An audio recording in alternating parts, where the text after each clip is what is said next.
addressing him. Sorry. Wasn't the intention? Okay. I'm a standby chair. Mr. Chaitu had a bit of a flu bug last night, so he's running a bit late. In any case, let's get on with the session. So this morning we're going to have something somewhat different from yesterday, right? So yesterday we look at something tangible. You see, look at cars, you look at garments, and stuff like that that you can see every day. Now we look at things that happen behind the scenes, things that you don't usually observe. And some countries are niche players in some of these markets. So we are very privileged today to have two speakers who will talk about the BPO and offshore services in the global value chain. So first of all, let me introduce Ms. Gillian Virata. Ms. Gillian Virata, she is Senior Executive Director of the Business Processing Association of the Philippines. She was a consultant to the World Health Organization and World Bank. She has authored various publications on businesses and education. Ms. Virata finished her Master's in International Economic Affairs, specializing in international trade at the Elite School of International Affairs at George Washington University. But on the other hand, we also have Mr. Andrew Erickson, who has got a wealth of experience in back office management. He is the Senior Vice President and head of North Asia of State Street Global Services. He's responsible for the management of State Street's investment servicing activities in Japan, Hong Kong, Taiwan, Korea since January 2011. Mr. Erickson has worked with State Street since the early 90s. Prior to joining the State Street, he was working for the Westpac Banking Corporation and Sun Life Insurance. So without further ado, let us welcome Ms. Virata, and after which Mr. Erickson.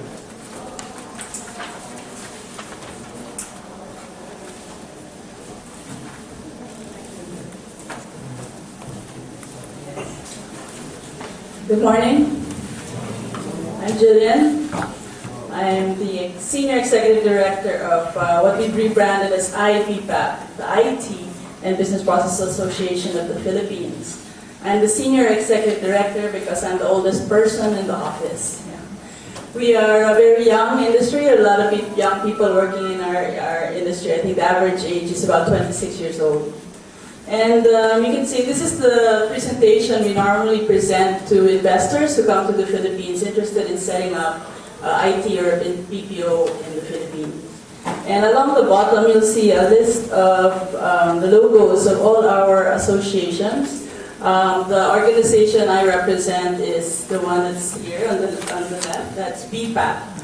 We're what they call the overall overarching association. And this is one of, in terms of maybe if we talk about value chain, I've discovered working in this association that it's very important to have a unified association in your country. When I first joined in 2007, my boss sent me to South Africa.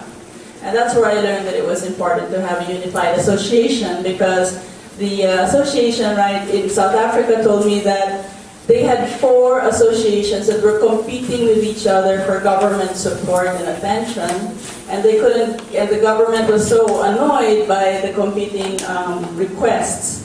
One association would go and say, "Don't listen to them, listen to us," or "Why did you give them that? You've got to give us that as well." And so the government at some point just said, "We're not going to give anything to anyone until you get your act together." In the Philippines in 2004, when they saw that this could be a very big thing, 2 of the largest associations at that time disbanded and formed the BPAP, the overarching association. And all the others you see to the right of BPAP is animation, contact center, game developers, healthcare information management, and Philippine software industry. So these are what we call our partner association. And BPAP represents all of these members. Together, we have about more than 600 companies that are members out of the almost 1,000 that make up our whole industry in the Philippines. directly, our own association, BPAP, IBPAP, has about 300. Just to give you an idea of the size and the rate of growth, we are now at $11 billion in revenues. That was in 2011. And we actually just finished compiling the data for 2012, and that's up 13.2 billion, a growth of about 19% in 2012. Here at the bottom, the first black row there, FTEs, that's full-time employment, or full-time employees.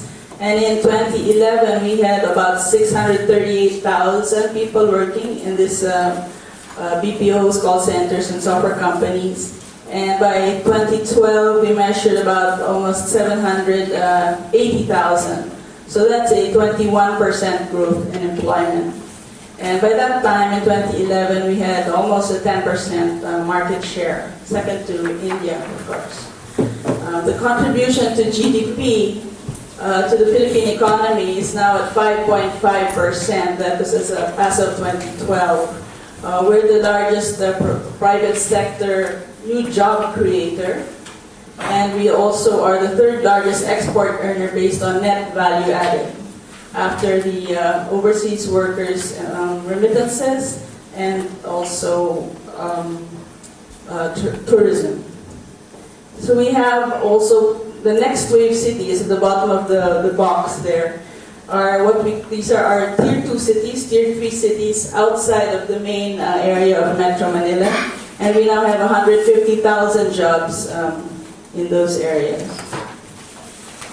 This is a donut showing the proportion of the sectors by service line. And the largest, at 67%, is what we call voice business process management. Mainly customer relations management, or call centers, contact centers. So for the Philippines, this is a very different profile from what you find in India. For the Philippines, 2/3 of the services that we provide in this sector are voice related, meaning they actually speak to end customers over the phone. And the 20%, the second largest, is the back office and knowledge process outsourcing sector.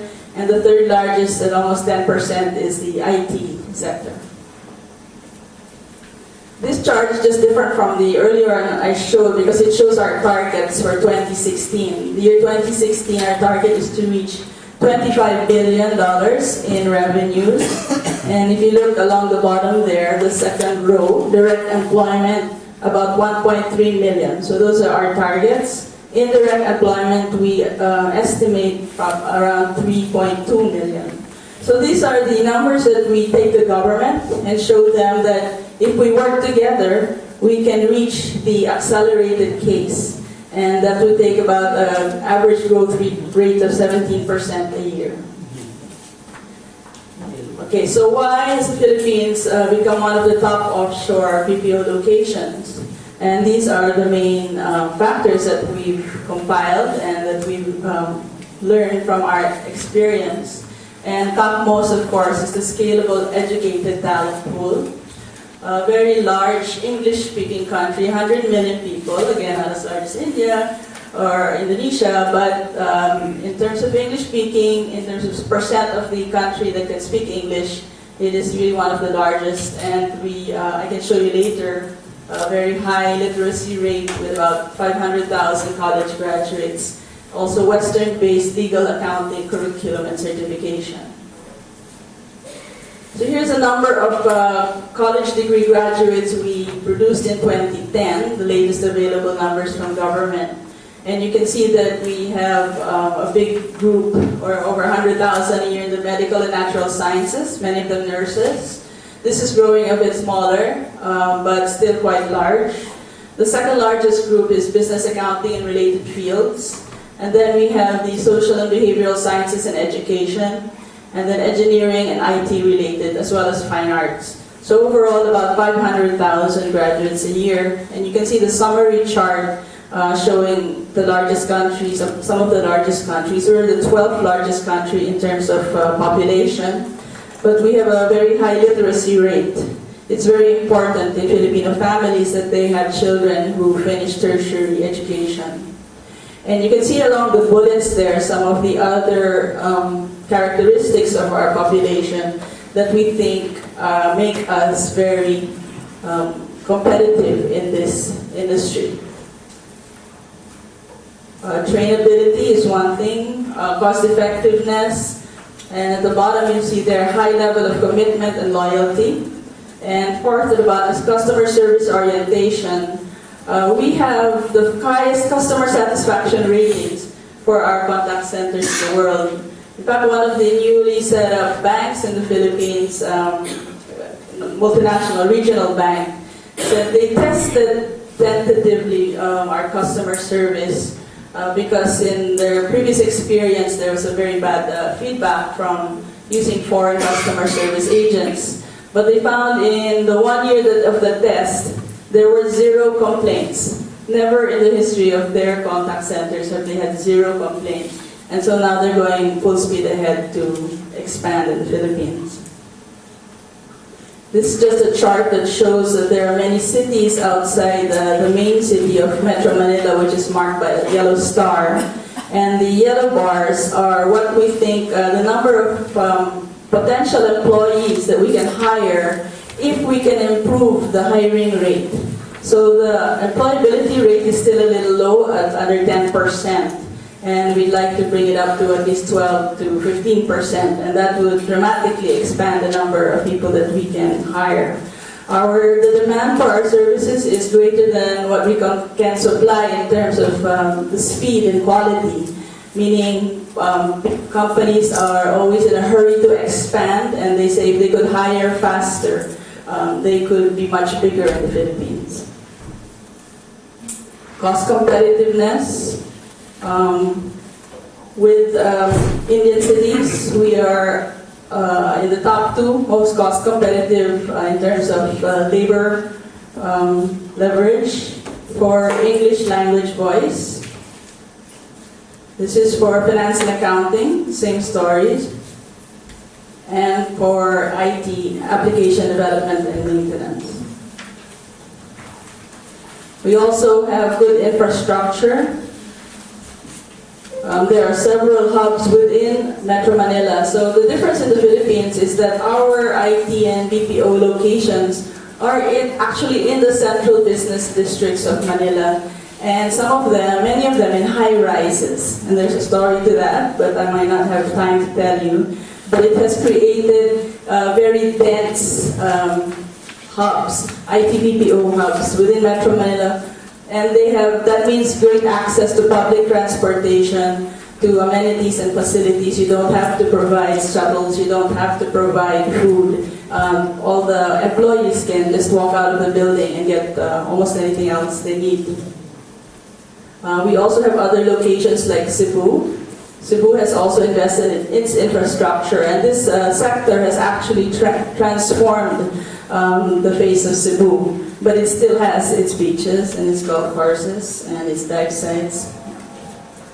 All of these lines you see are fiber optic network installed by the companies you see on the top left, PLDT, Globe Telecom, Bayantel, and Digital.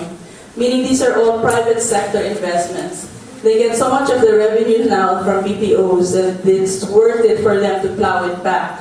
When I started in 2007, there were only 2 landing sites. And you can see from the red arrows, we now have 8 landing sites. That means we're connected to the world from 8 different locations. So if anything happens in one location, then there is redundancy. The lines that come out from that central place in the Philippines with 4 lines coming out of it is close to Metro Manila, where the bulk of the industry lies. And then we also have very good government support. There are incentives, income tax holidays, as long as you locate in the appropriate economic zones. But the unique feature about our Philippine Economic Zone Authority is that they will incentivize buildings. So you can locate in a building in the Central Business District and enjoy the incentives. The other form in which we get some government support is in talent development, since this is a key priority for all of our members and locators. We do projects with government, public-private participation projects in terms of assessment, testing, bridge training, quality accreditations, and also help in attracting new investments to focus on training courses. But we also do some of our own in terms of marketing and awareness for good jobs and careers in BPOs locally. And we also build talent capacity in the niche and high-end skills. Government has rolled out the kindergarten to grade 12 program, and that's adding an additional 2 years to our basic education, and this will help. And it's helping us, we're working also with government to change the curriculum in tertiary education institutions to make it more relevant to getting employment in our industry. Academe also works very strongly with us for on-the-job training programs and curriculum design. And finally, having all of this, we've already since around the late 90s proven that we can do the work that the locators bring to our country. We've become the largest country supplying customer relations management services in voice BPO. And we are also expanding in other areas such as finance and accounting, human resources, health and care, BPO, procurement, banking, and the like. And we are now well known for our English-based services, but we can also do niche services such as analytics and knowledge process outsourcing. So this is just a long menu, a long list of the different services we provide in IT, business processing, and even engineering services. This is a slide showing the evolution. In the 80s, we had a lot of non-voice companies. Starting in the late 90s, this is when we saw some multinationals coming in and some of the early call centers in the year 2000 and so forth. 2000 to 2003 is when the big call centers came, like Convergys, Teletech. These are the big American call centers, with some Filipino companies like Italicare and Ventus. Then the mid-2000, we had the larger Indian companies coming into the Philippines like Infosys, HTMT, Sutherland, Genpact, and Dax. And finally, more recently, we've had the large multinationals such as JP Morgan, Dell, Siemens. Although actually it's not so accurate because actually Siemens has been in the Philippines for like 100 years already, and so has HSBC. But maybe their shared services being known as being operated from the Philippines is only more recently known.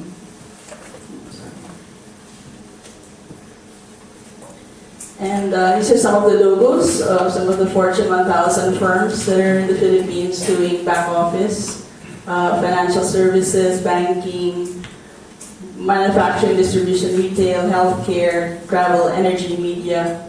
And on the left are the number of companies and number of employees that are working in banking, financial services, insurance, manufacturing, distribution, retail, healthcare, and so forth. These are the largest captive services now in the Philippines. JP Morgan Chase has about 12,000 employees, HSBC about 6,000, and then all the way down to AIEN and Chartis at about 1,000 each. And these are the different services that they provide. So the captives have a mix of voice, non-voice, IT, the whole range. There are also a lot of engineering services captives in the Philippines. These are the third-party providers, so the contact centers. Their scale is different. Convergys is over 30,000 employees in the Philippines. Accenture has over 30,000. Teletech, Teleperformance, about 18,000. And all the companies on this chart have at least 10,000 employees. And we have hundreds of others of various sizes. Most of them are doing customer relations management for the United States. And so with all of this, we feel confident that we will reach our accelerated targets in 2016. And I look forward to your questions later. Thank you very much.